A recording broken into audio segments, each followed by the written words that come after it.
All right, well, it's time to go again. Lunchtime ride. I'm going to shoot this ride at 48 FPS, 1080p, super view with Pro Tune off. There'll be some pavement to start with, then I'll hit some dirt, bounce around a little bit, and we'll see how it looks. See you out there. All right, we're rolling. Journal Rider JR here.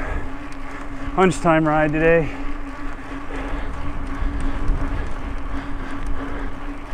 It's nice that summer heat's not kicking in too soon, so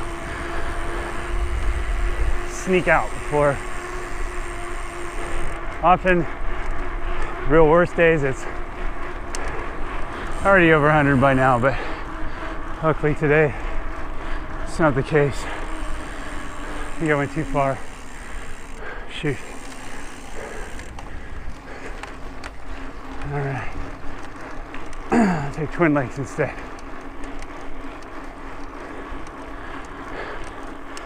So, in my last ride, I intended to be I think I intended to be shooting in 30, and I was in 24 FPS, which actually was very informative, because I remember reviewing the footage and it was real jumpy. I didn't like it, and I was kind of happy to see why. It was in the more of a cinematic frame speed, not a performance. So I know 30 is probably what I should use. It's a good balance between what your eye can see and file size. And assuming most of this footage is nothing you need to do super slow-mo on, then 30 is probably going to be it. I think 60 might be really cool, but perhaps might be annoying if I didn't carry a wearable gimbal or something, at least for the off-road. Might get too much detail bouncing around.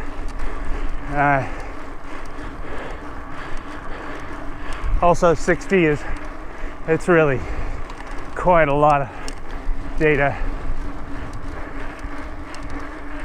And I don't think the law of diminishing returns, actually I do think the law of diminishing returns is applying there. So what I decided to do is try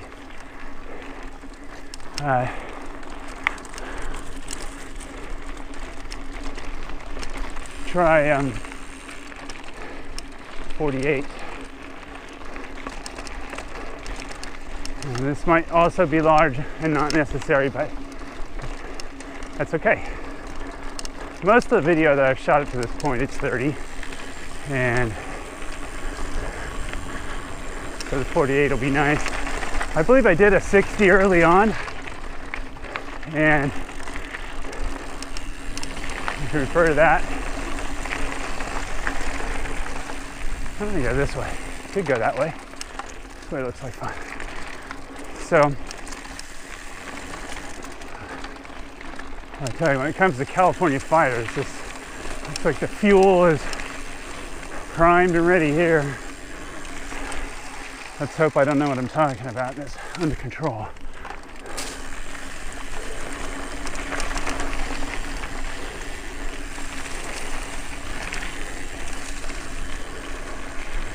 So after I get this FPS sorted, I'm really hoping that I can put that to rest and move on to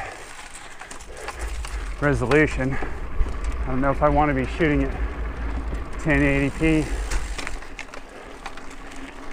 14.4, 2.7, 4K. Do not know. I almost never go this way, by the way. I almost always go the opposite.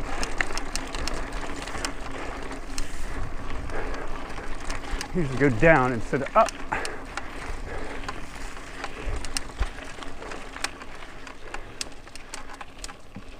I haven't even touched ProTune, that's off.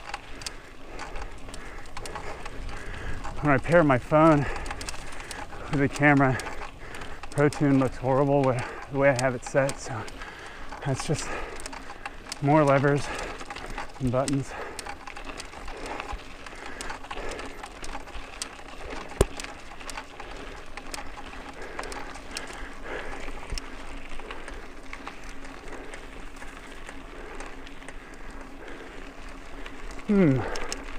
Climb or descend? Oh. I'll climb a bit and then descend.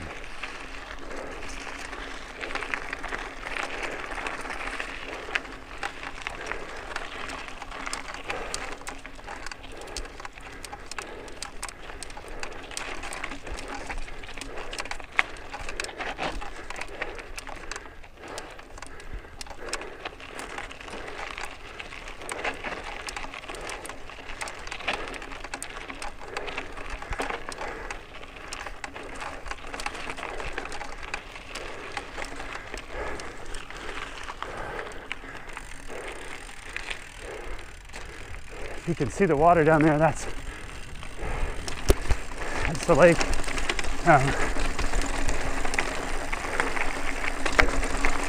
Well, that's the bumpiest bit so far.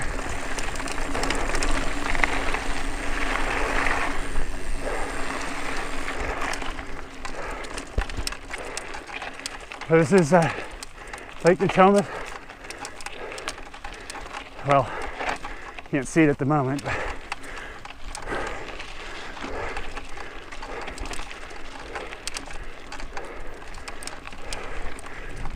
it's down there.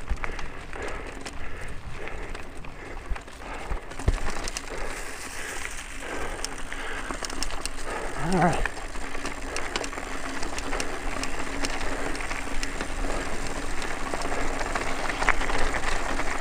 Now, in case you're curious, I'm riding at single speed, poorly at the moment. And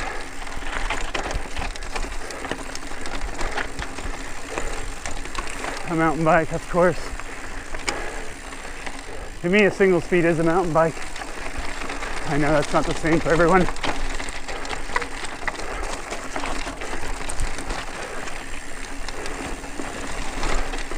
I have suspension up front, but I have seen single speed rear suspension. I just think that's going too far, personally.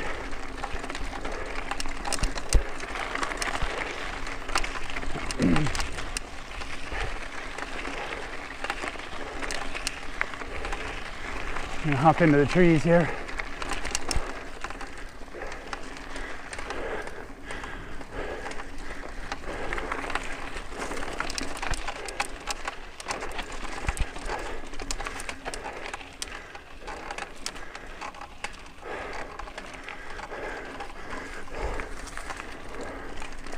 Well, I thought I'd eliminated all the squeaks.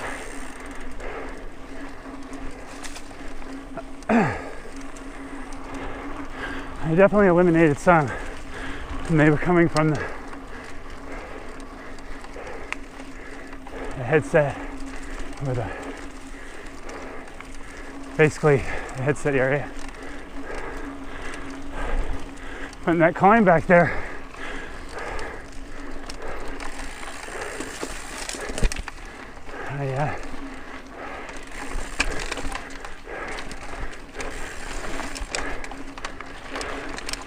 I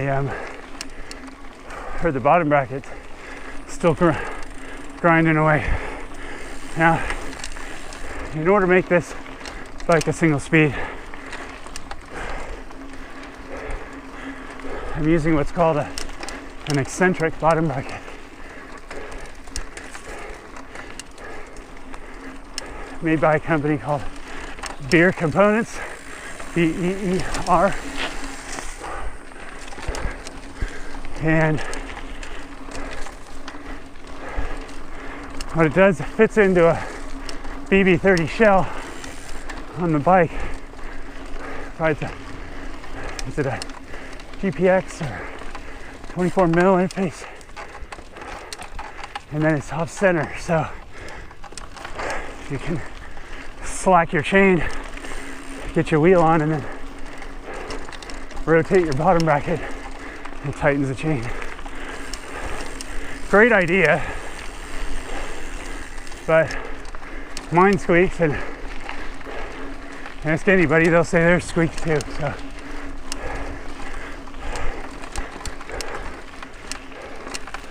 I wonder how that 48's doing. I'm sure it's better than 24. That was miserable, bumpy. Even on regular pavement, go check out that video. Regular pavement, it was the one right before this one, probably, assuming I put this one up soon.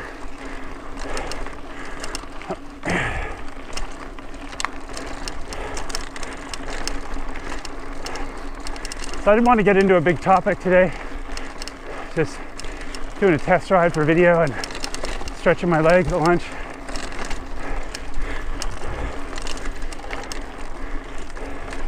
I did have an idea though, something I think would be general benefit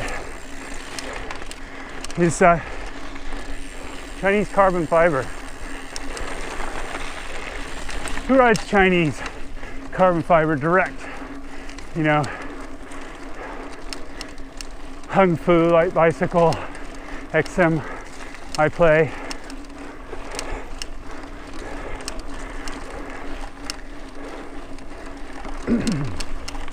Who does? I do. I'm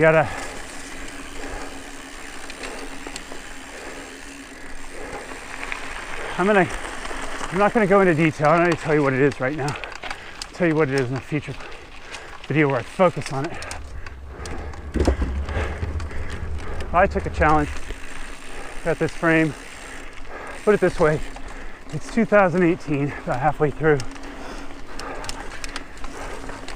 I got the frame right at the beginning, 2015.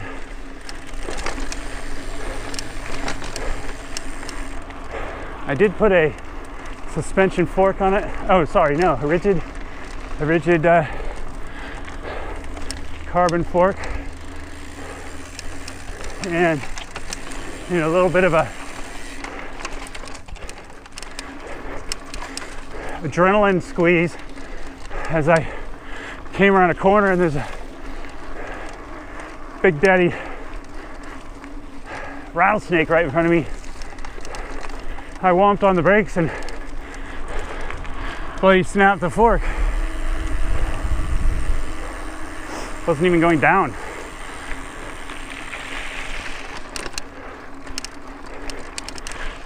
So I'll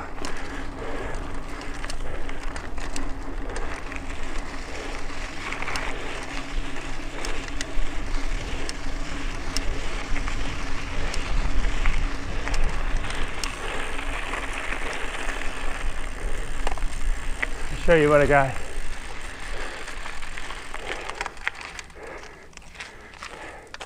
So here's the bike. This is the fork that I replaced the broken fork with. And when I get home, I'll show you that fork too. Hey, now the company was awesome. When I told them about it, they said, oh, we apologize. We're gonna do a special run, beef the fork up a little bit more in those areas that you broke, and we'll ship you out another one for free. That was XMI Play, and a guy named Bert. And Really good guy. Unfortunately, I felt like, well, if the fork breaks, what's next? I better put this suspension fork on with the hopes that it protects the frame. Well, it's been awesome. Over 2 years.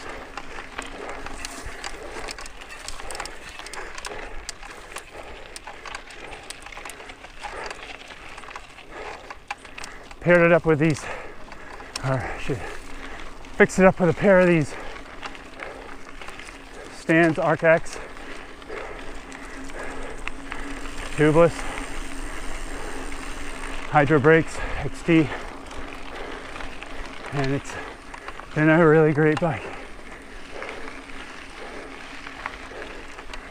I prefer to use bike shops for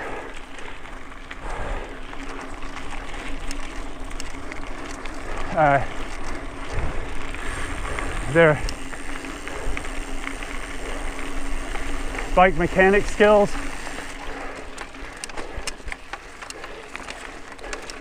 I feel sorry for shops, they can't compete with the internet. And I mean, I'll buy a few things, I buy helmets or gloves, partially to help them out, but also I like trying stuff on, so. But I'm not likely to buy a bike, one that I want, major parts. But when it needs work, to find the best mechanic in town, pay.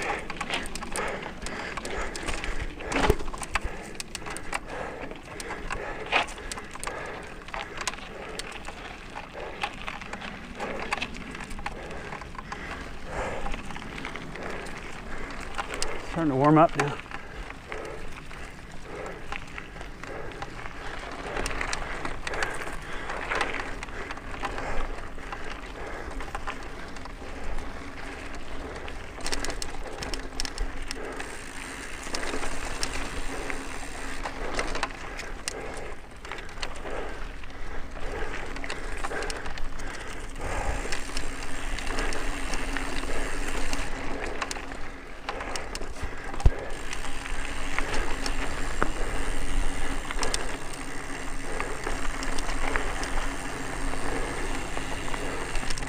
This area has been unofficially referred to as Disneyland. Roller coastery.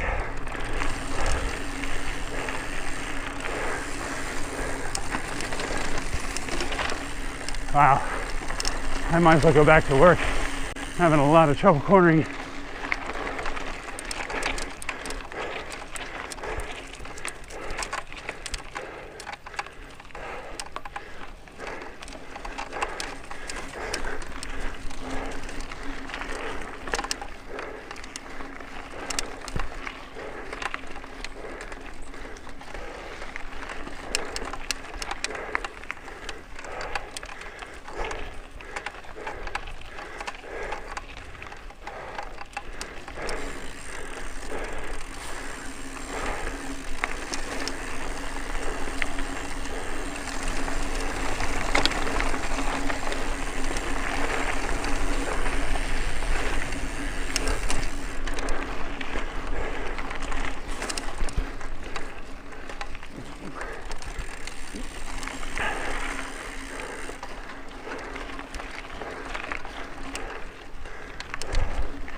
big climb.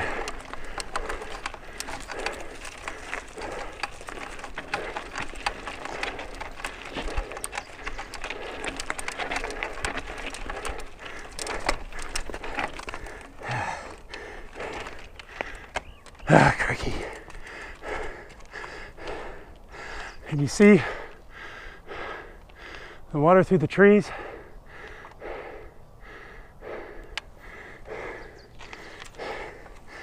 I don't know if, see if I can, so the camera right now, the face of it's vertical. I don't know if that gives you any concept.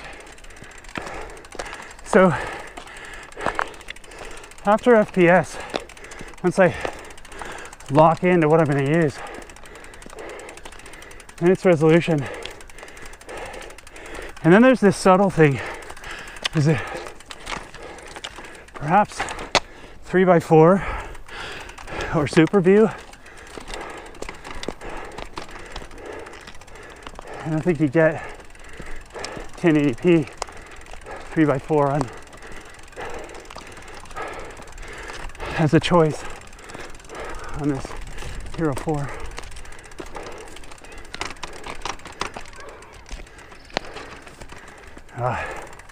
I've heard that, but it sounds like summertime kids in the pool.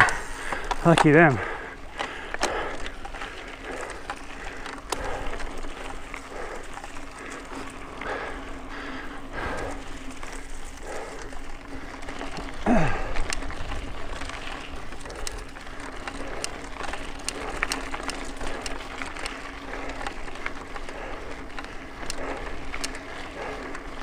My delivery format's YouTube, but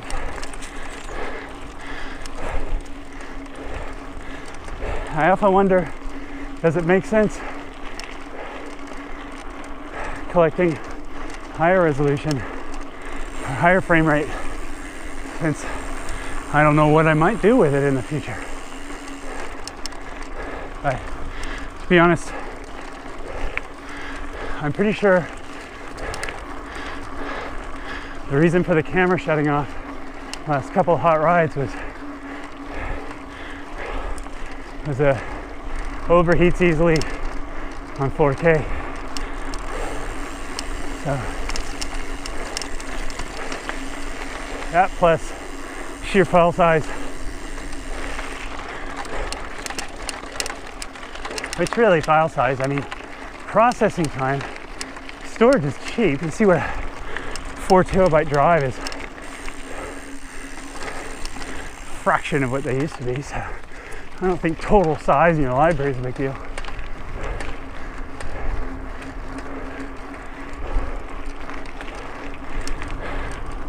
I like doing long uncut rides too. And I don't like to post-process a lot. And the reason is keep it natural. Get a good feeling of what the ride was like when you go through all parts. I know it's not for everyone, but so I think probably shooting 1080 is fine. But that's not what I'm testing right now. I'm testing FPS.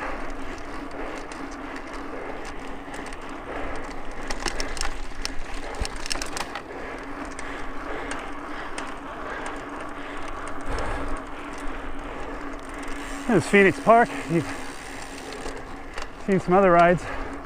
You've seen me enter from here.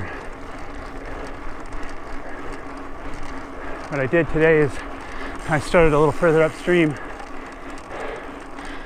rode the ridge, the roller coaster area, and I'm leaving through this area. I think one thing I'm looking forward to is riding these rides throughout the seasons.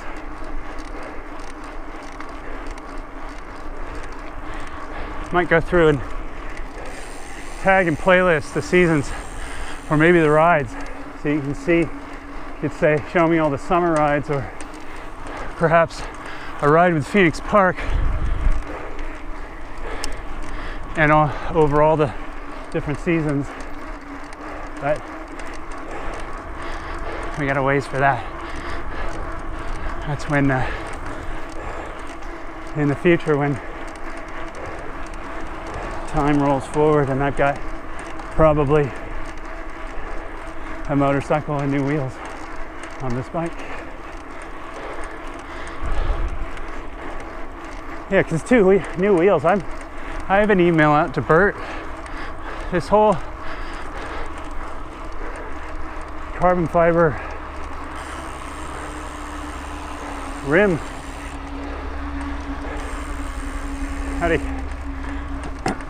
this whole carbon fiber rim world in cycling is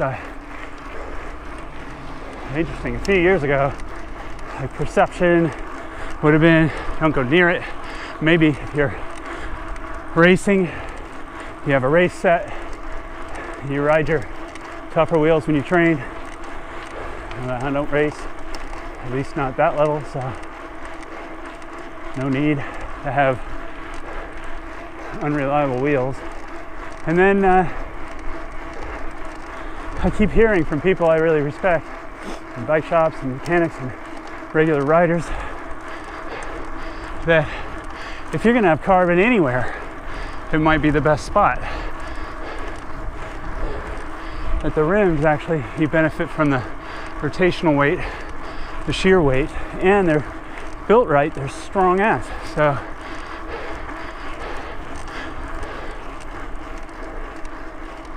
So yeah, well, there's a number of companies in the United States here and Europe and so forth that are offering that. But I'm gonna do a lap around little Phoenix Park here, so you can see what a little park in Orangevale looks like.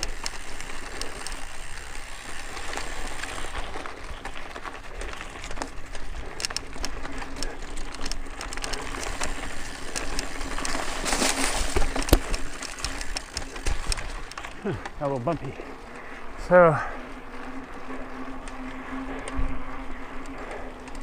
now that tells me I'm starting to develop, without having any riding experience, but paying attention to the industry, I'm not seeing any major fails on carbon rims. And the kind of riding I do, I mean, we're not talking World Cup downhill, okay? This is on the easier side of all mountain. I mean, look, right here, pavement. And then most of the off-road is fairly tame, little bumpy spots, but so I'm gonna hit Bert up and see what he can do. Maybe get some DT Swiss hubs, really get my bike quiet. So as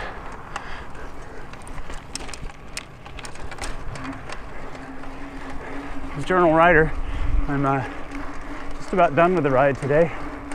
And I really appreciate if you're sticking along, if you learned something, or anti-learned something, you want to complain about it, comments, click that like button. That always helps. And of course, register for updates and subscribe. Now, you can say you were here in the early days, and you know, I'll get better, and you'll be there to see it.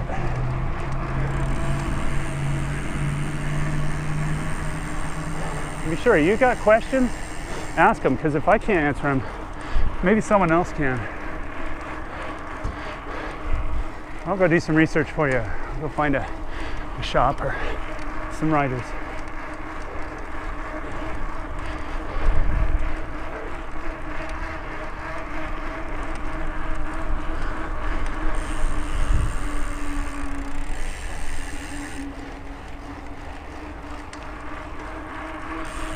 The other thing about wheels for me is I absolutely love tubeless. And I feel like Stans has hit it out of the park with tubeless. Granted, it's all I've really ever had, so I don't know, but I mean, it's been flawless. So I don't want to jump ship for some weight and then get a real hassle with tubes. Well, here we are on this, might as well make this a freeway. Sure feels like one.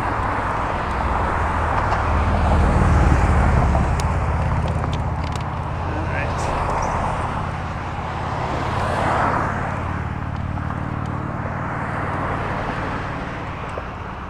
So I can get in the suicide lane. That's what we call it here in the States, by the way. Funny name, huh? Suicide lane. You're allowed to go either way in this lane. And you're just supposed to not hit each other. Ooh, nice cool breeze. Thank you.